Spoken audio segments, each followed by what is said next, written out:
Dimakatso joins me now for more on these updates that we're getting from State SA. Dimakatso, it's been an hour since State SA has, of course, released those figures announcing that South Africa's economy is officially in recession.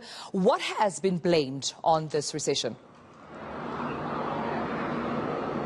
Well, Tumelo, we know that there were problems with regards to electricity certainty, especially in the last quarter of 2014. But one of the biggest negative contributors, if you will, to GDP was the retail sector, which was down in terms of percentage points contribution to GDP, a negative 0.5%. We know that the agricultural sector was also down last year. Tumelo, the sector battled, foot and mouth disease and drought. We saw in the budget, Dumela, the finance minister allocating the sector 495 million rand to deal with those issues of biosecurity, and we hope that will help the sector. Even though, if you look at its overall contribution, Dumela, to GDP, it's quite minute. It's 1%, but in terms of the final figures, it does make a huge contribution. We've seen electricity as well going down 4% as part of that secondary sector that we're talking about.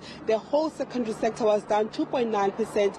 The biggest negative contributors there was manufacturing, was electricity and construction. But Dimela, I think what is key is what you mentioned, the last part of our initial crossing, when you were talking about how this actually impacts the poor. We saw yesterday in the story that we did, young people in Soweto struggling to get jobs. For nearly a decade, not being able to get any sort of employment. It's especially worse for those who don't have any qualifications. That means that they are effectively unemployable. They don't have any skills to offer. And this economy requires particular skills, soft skills, to absorb into the economy. So a lot of South Africans don't have those skills, and whether the economy grows or doesn't grow today or the last quarter, the last year, it means little to them because they have been in recessionary conditions for the longest time. We mentioned the issue of GDP per capita. That is, if we look at GDP versus population growth, we know that last year, if I'm correct, the statistics that we saw was that the population grew by around 1.6% or so.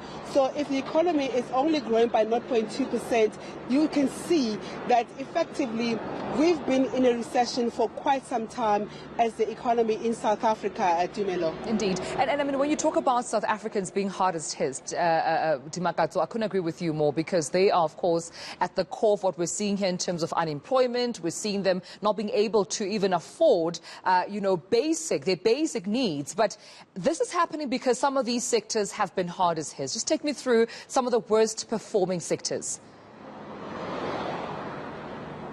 As mentioned earlier on, if you look at in terms of contribution to the economy, we see that agriculture contributed 0.2%. We see manufacturing, we see trade, electricity, construction, transport, and agriculture, as I just mentioned. So you see that all these sectors, literally only 3 sectors, Dumelo, had a positive contribution to the economy. We see that there is still some spending in terms of household consumption up at 1.4%. But if you look at government expenditure, it's slowed down quite a lot. And it's understandable because we know that revenue collection, is not been what was expected. We know that there's a deficit there, if you will, and that the estimates that they had been given, they would not be meeting those.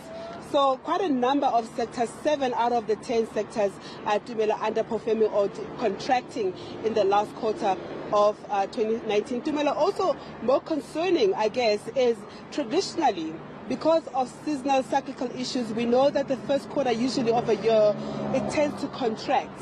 And if that is the case, it means that we may potentially have 3 consecutive quarters of negative growth. If you look at those issues, we know that, the agricultural sector shuts down. A lot of industries, in December, they shut down. So usually you would have that low base because of those seasonal factors. So it is a good potential that we might see 3 consecutive quarters of negative growth if you consider the first quarter, which I must say, obviously we don't have the official figures, but if you look at the frequent data that we look at to sort of form an opinion, you see that we might not be doing as great. All right, well, we'll have to leave it at that. Thank you so much. Our reporter, Dimakatso Leshur.